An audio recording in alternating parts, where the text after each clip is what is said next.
أعوذ بالله من الشيطان الرجيم بسم الله الرحمن الرحيم ثم الصلاة والسلام على خير المرسلين حبيب إله العالمين المصطفى الأمين بالقاسم محمد وعلى آل بيته الطيبين الطاهرين الغر الميامين لا سيما بقية الله في الأراضين. هذه الأم الأئمة الحجة بن الحسن العسكري روحي وأرواح العالمين لتراب مقدمه الفداء. قال الله العظيم في محكم كتابه الكريم أعوذ بالله من الشيطان الرجيم بسم الله الرحمن الرحيم يا أيها الذين آمنوا اتقوا الله وكونوا مع الصادقين آمنا بالله صدق الله العلي العظيم. I mentioned before regarding mustahabbat and the person who guides people to the recommended ones. By that recommended mustahabbat I mean. And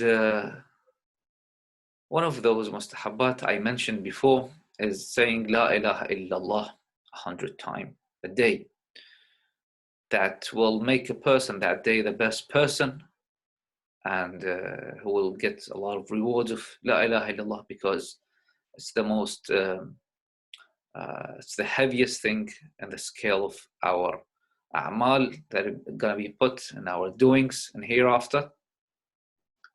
And 100 times, it's, of course, if someone wakes up during the day, I mean, before he goes to his business, before, I mean, anything, or throughout the day itself, he can just do 100 times La ilaha illallah. But if you are used to that by now, inshallah, there is another dhikr that Rasulullah sallallahu alayhi wa sallam says about that, who says 100 times La ilaha illallah and Al-Malik al-Haqq al-Mubin. La ilaha illallah Al-Malik al-Haqq al-Mubin. I think it's fairly easy to remember. La ilaha illallah Al-Malik al-Haqq al-Mubin. What will he gain from that if he says it 100 times?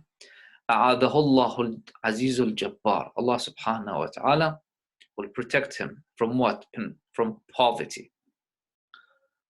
And of course, a lot of people are afraid of this uncertainty in this future of this world, that what this virus shall bring with it. So I think this is fairly easy to do. La ilaha illallah al-Malik al-Haqq al-Mubin. Allah subhanahu wa ta'ala will protect him from poverty. And is there something else? Yes, of course. وَآنَسَ وَحْشَتَهُ وَآنَسَ وَحْشَةَ قَبْرِهِ. And Allah subhanahu wa ta'ala will make him at ease when he's alone at his grave. What else? وَاسْتَجْلَبَ الْغِنَى. So there is someone who is protected from poverty, but he will not become wealthy. But here the narration states that وَاسْتَجْلَبَ الْغِنَى will obtain, will bring forward, will call forth the wealth. وَاسْتَقْرَعَ بَابَ الْجَنَّةِ. And he starts knocking on the doors or at the gates of heaven, inshallah. Amir al-Mu'mineen salawatullahi wa salamuhu alayhi says, لا ينبغي للعبد أن يثق بخصلتين العافية والغنى بين تراه معافى إذ سقم وبين تراه غنيا إذ افتقر. Amir al-Mu'mineen, peace of blessing of Allah subhanahu wa ta'ala be upon him, said, it does not behave a man to have trust in two positions. The first, health. The second, and riches.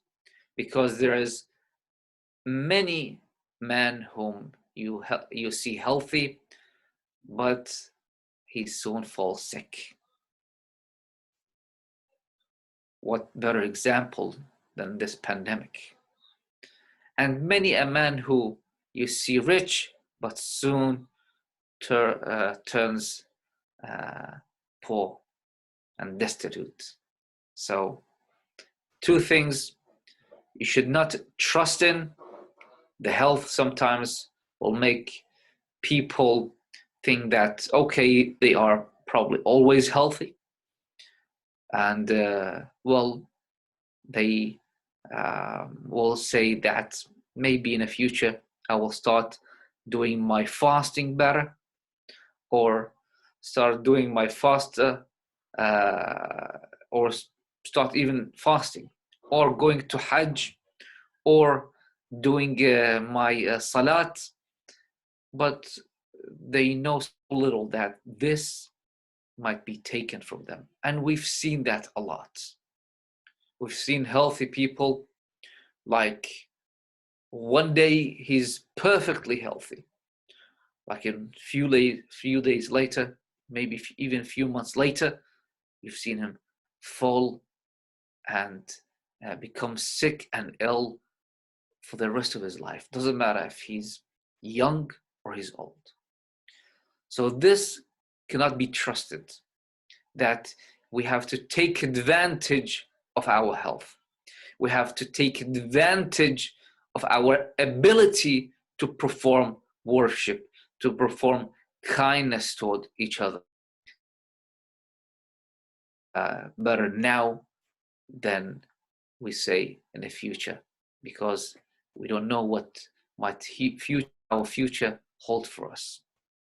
And the second thing is ghina. I know personally a couple of stories regarding this. For example, there's a lot of people who were one day rich, and they woke up to not just to be poor, but they have this